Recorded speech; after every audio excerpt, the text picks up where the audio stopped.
Hello, everyone, and welcome to this episode of Systems Talk. Today, we're going to be speaking with Darren Farnworth, who is the Senior Manager of Engineering at Carmeuse Systems. Hello, Darren. Welcome to the talk. I really appreciate you spending some time today to discuss lime handling systems with us. Hi, Bree. Thank you. Happy to be here.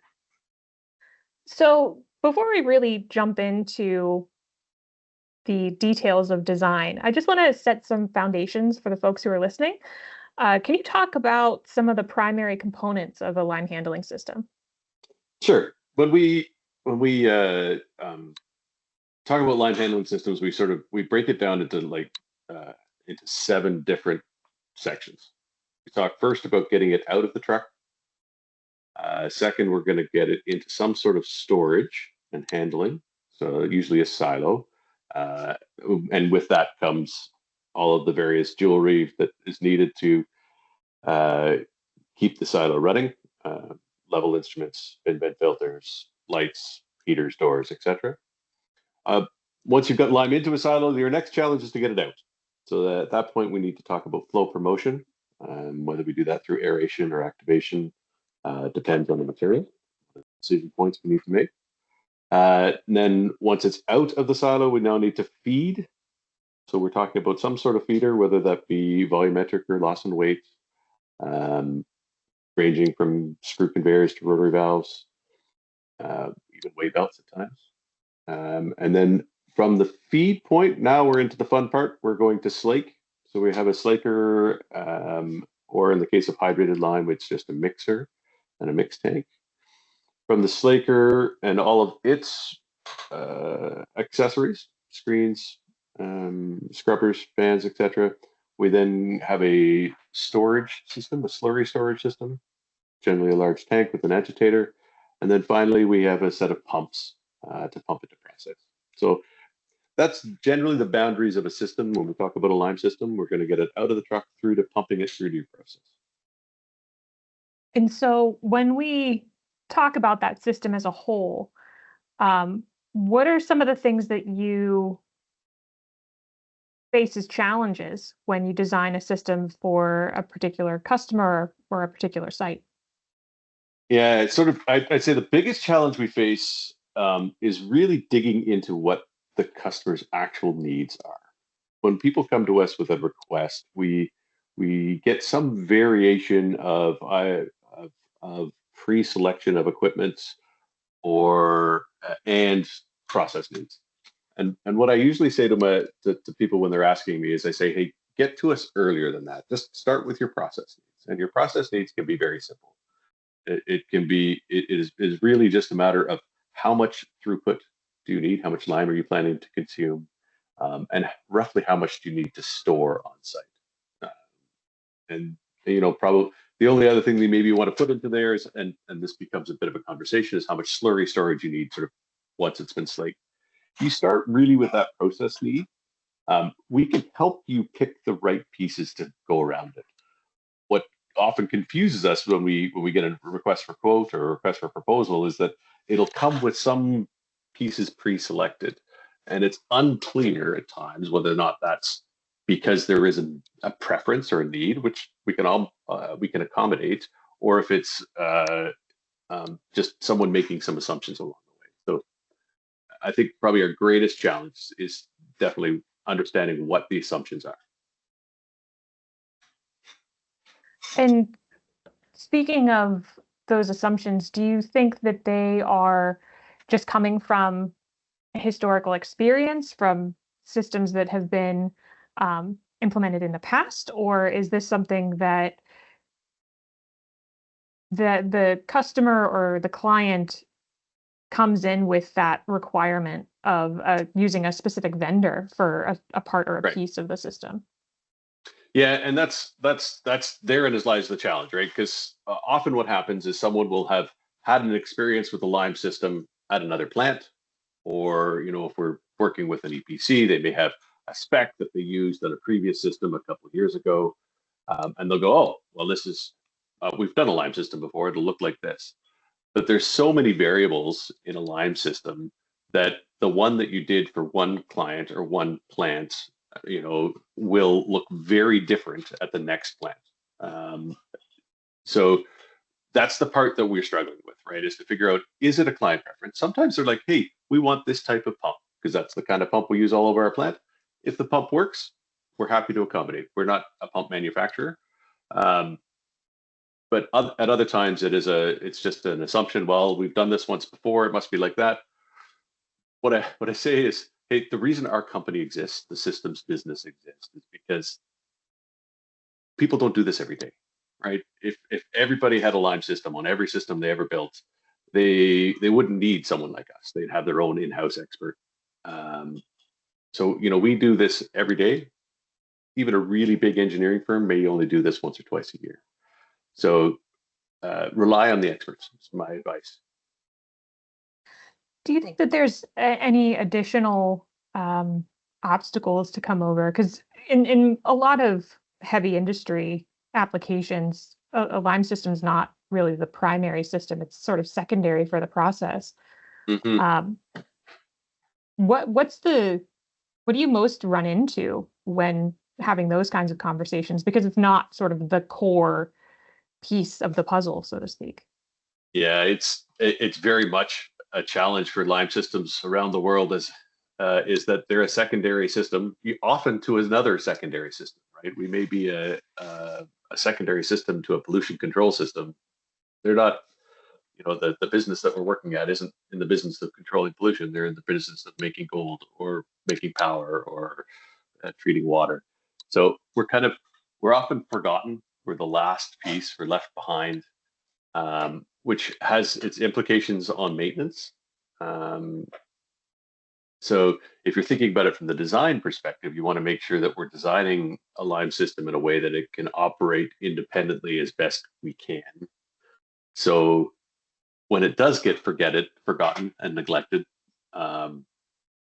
it's still going to keep performing as needed. So we've talked about kind of the overview of what all goes into a Lime system. When we look specifically at the big ticket pieces of that, what kind of factors really influence what system you should select for, like a slaker, I guess specifically? Yeah. So, hey, there's a lot of things, and this is where experience comes into play, right? So, as I said earlier, there oftentimes you can go, hey, we've done it this way somewhere here. It should be roughly the same in this new place, and it's not. And what I'd say first off and foremost, and I always should say this, is the most important factor is safety. So when you're choosing a slaker or a slaking system, we are going to insist upon safety. I want to make sure that the system we design for you or your client is one that I would feel comfortable sending one of our people into. And believe me, I've been to a few slaking systems where I'm like, I'm not entering that room. That's not a safe place to be. So we want to make sure that we're designing the system so that it's going to operate safely and make sure everyone that works on it is can go home the way they arrived. The question of how to choose a slaker is a big one. It's we could probably talk for an hour just on that alone. But there's sort of some primary thought process that need to go into that, which would be the size. So that how much throughput are you running? That's probably that's almost always the first question out of my mouth is, how much lime slaking do you need to do? Then factoring into that, you get the quality of the lime that you're using, the water chemistry, water temperature, and then there's a scattering of other sort of operational concerns, right? Are you trying to run this continuously? Is it going to start and stop? Are you trying to run it remotely in a way that does not require operator interference very often? I suppose there's some of the physical location, right, in terms of how available your lime is, how consistent it is going to be. Are you going to get it always from the same source? And then I suppose for the slaker. For the system overall, you start then thinking also about climatic conditions, right? You start thinking about, is this in the Canadian Arctic, or are we on the coast of Florida where we're going to get hurricanes all the time? Are we in a desert where we're dealing with high heat, uh, or we've got systems in the jungles. So all of those things have their own interactions, right? You have to consider those as you design the overall system. Do you think that's something that gets ignored a lot? Some of those things get ignored. So most of the time when you're dealing with a specific project, they're not going to ignore the climate. They know where they're going. They know where they're sending the system, and particularly if it's an extreme of any sort, they're going to make sure that that's conscious.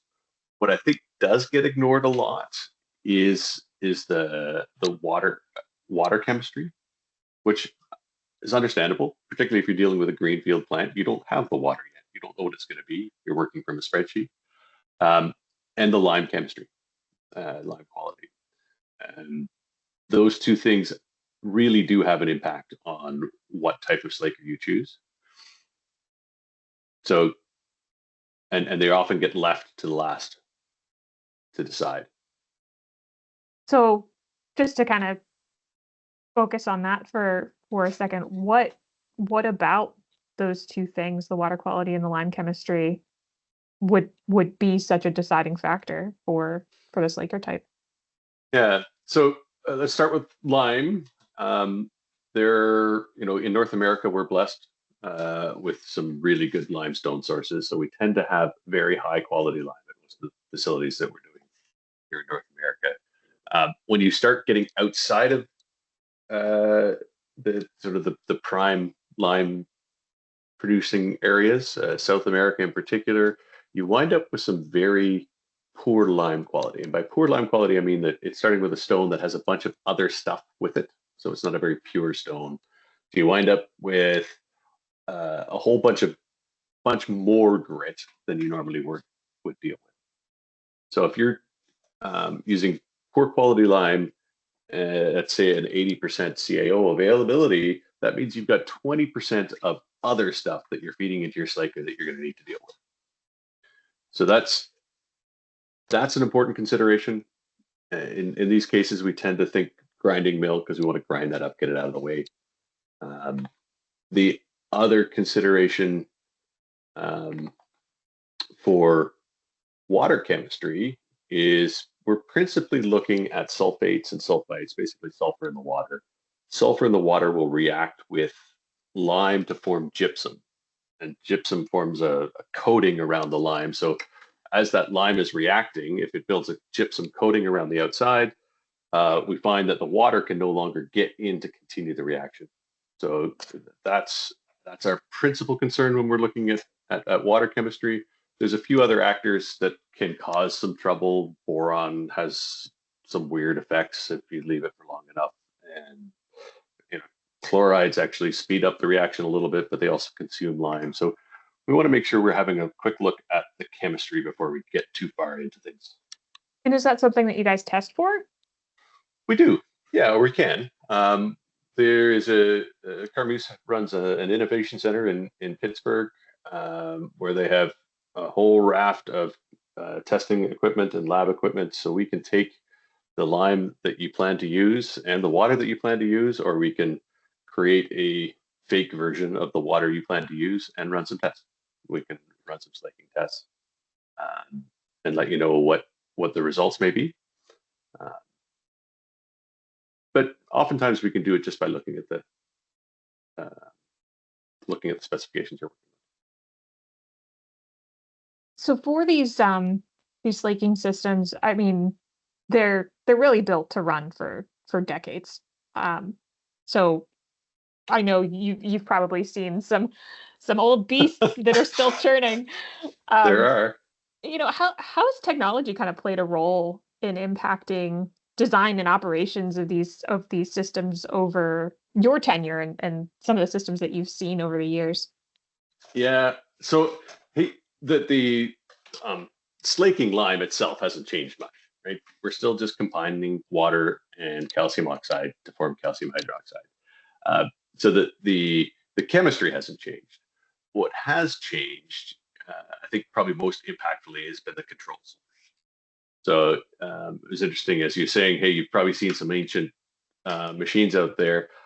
I was able to go and look at an old pacemaker, one of the very originals. It was built roughly in around when I was born, so in the 70s, and it was still running very well. But those early pacemakers, the water was controlled with a clutch. So the it was kind of, in hindsight, it's kind of an ingenious design, right? They were trying to figure out a way to make sure that we can control a continuous process without having a bunch of electronics involved. So it was measuring the thickness of the slurry. The clutch would respond to the thickness of the slurry to increase or decrease the water. And this particular one, they had a fellow there, I think he had been there from the day that they built it, and he had that thing dialed in. He paid super close attention to it. So it worked. But what's happened since is, hey, we've learned a little bit about electronics. We've got all kinds of wonderful sensors. So that old pacemaker now, instead of being run on a clutch, which I think, the original concept of this design was to allow it to be run on a clutch, is now run with a torque meter and a little bit of temperature sensing and some PLC controls. But what's come from that is that, hey, now we can run a detention slaker where we don't have to rely on some physical measurement. We can now actually measure temperature in a reliable and repeatable way that can be broadcast back to a PLC so that the water valve can respond quickly. So that really broadened out the detention slaker world. The original ZMI Vortex slakers were kind of a set and forget feel, right? They would have set it to water flow at this point, and as long as everything stayed consistent, you got a consistent slurry. Now they respond, and they respond very quickly. That's the nice thing about a detention slaker, is that it's measuring the reaction temperature right in the zone. So you can actually load follow with a slaker to some degree. And by that I mean, as your demand goes up, your slaker ramps up. As your demand goes down, the slaker ramps down. Early on, when I first started talking about slakers, I used to say you want to run it in batch mode as continuously as possible. So that meant that you would want to run it at one speed and leave it at that speed. And your mission was to find the speed that was as close to your consumption rate as possible. Now we can set them to follow within reason, whatever your consumption rates are. So kind of thinking of, the integration of newer technologies into older systems, it just kind of brings to mind a question of, well, how does your design processes change for, greenfield builds versus replacements or retrofits on those older systems? Yeah. Hey, the nice thing about greenfield is you've got a blank sheet of paper, sort of, right? Obviously, there's always some restrictions. That allows you to make sure you've got enough space, make sure you can put the right equipment in for the needs of the process as we know it today. The challenge with brownfield is that you've got some much more constraints, right? Usually you're starting with a silo that already exists, and the silo is just fine. So we're not going to really tear that down anytime soon. So now we've got some headroom constraints. We may have footprint constraints in terms of how much space we have available to us. And I suppose if we think back to your question about technology, one of the things that we've got now available to us on brownfield projects is they have the 3D scanning technology today is amazing. We can get a scanning company in, and they'll scan that thing up, and we can then convert that to our CAD and 3D models and allow us to really lay things out carefully and jam. We find in retrofits we find we're trying to jam a lot of equipment into a very small space, and so that scanning technology helps us do that. Like a big game of Tetris. It is, yes, exactly. Yeah. And to make things more challenging, of course, we're often trying to do this into a round room, right? So we're trying to fit square equipment into a round room, and it never quite lines up perfectly. It's a visualization. It's a real challenge from a visualization perspective. And, uh, I know when we started integrating SolidWorks as a 3D modeling, it changed the game for us.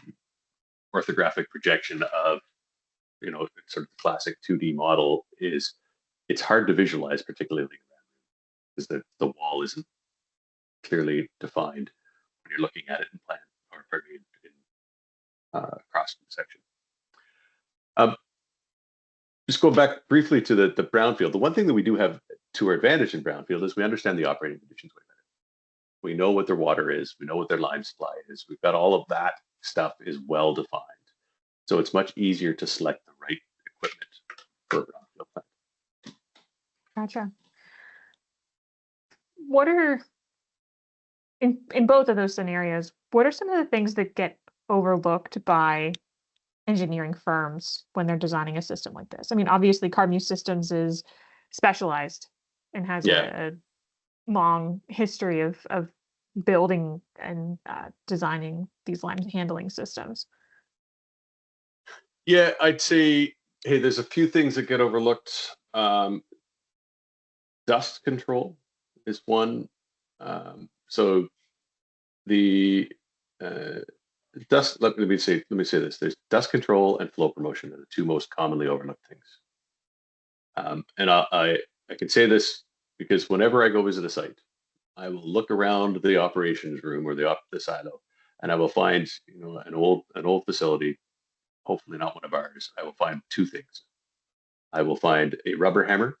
Hopefully it's a rubber hammer for beating on hoppers and walls to make things flow. And I'll find some sort of makeup tool. It'll be a coat hanger duct taped to a broomstick that's bent just right, um, to clean out the feed inlet. So the rubber hammer, we should be able to replace pretty quickly with some decent flow promotion.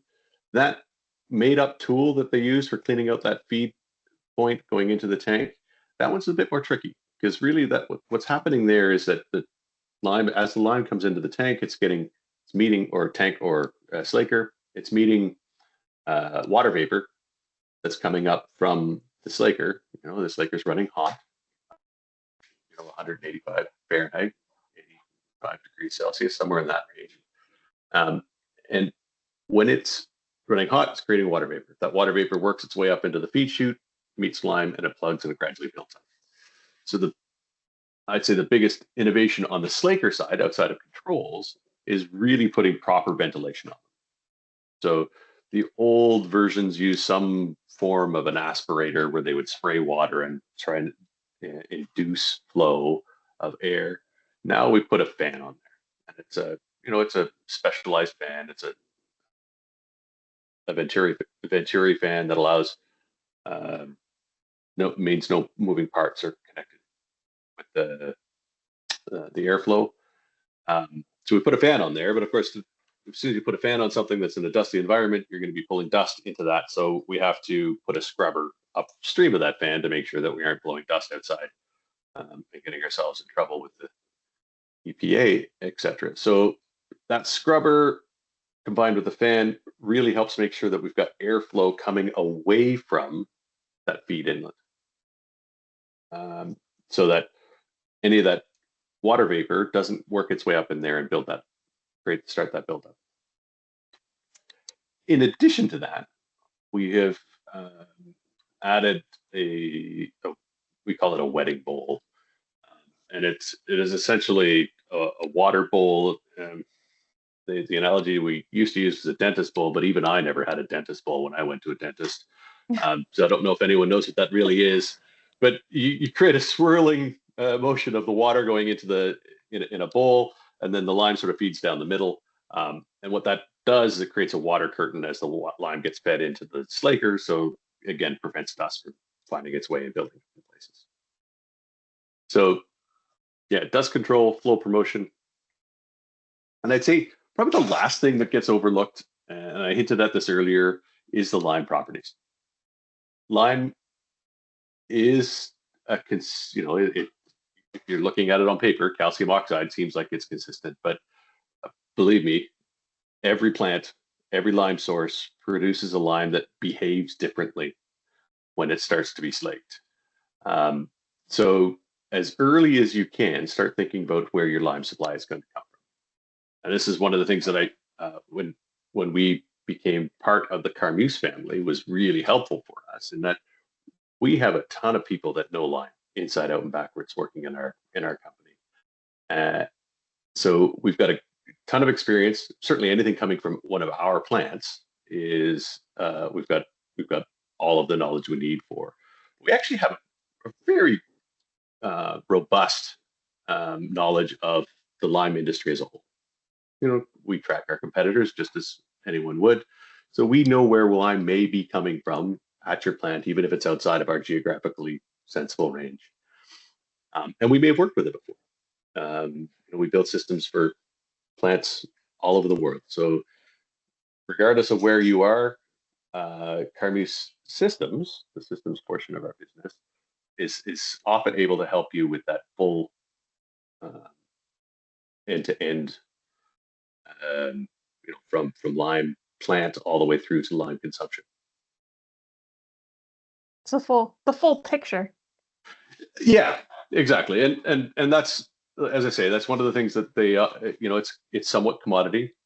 Certainly in any geographic location, it's considered a commodity, but it's, as we talked about in terms of lime slaker selection, it actually plays a big role in how the system is designed.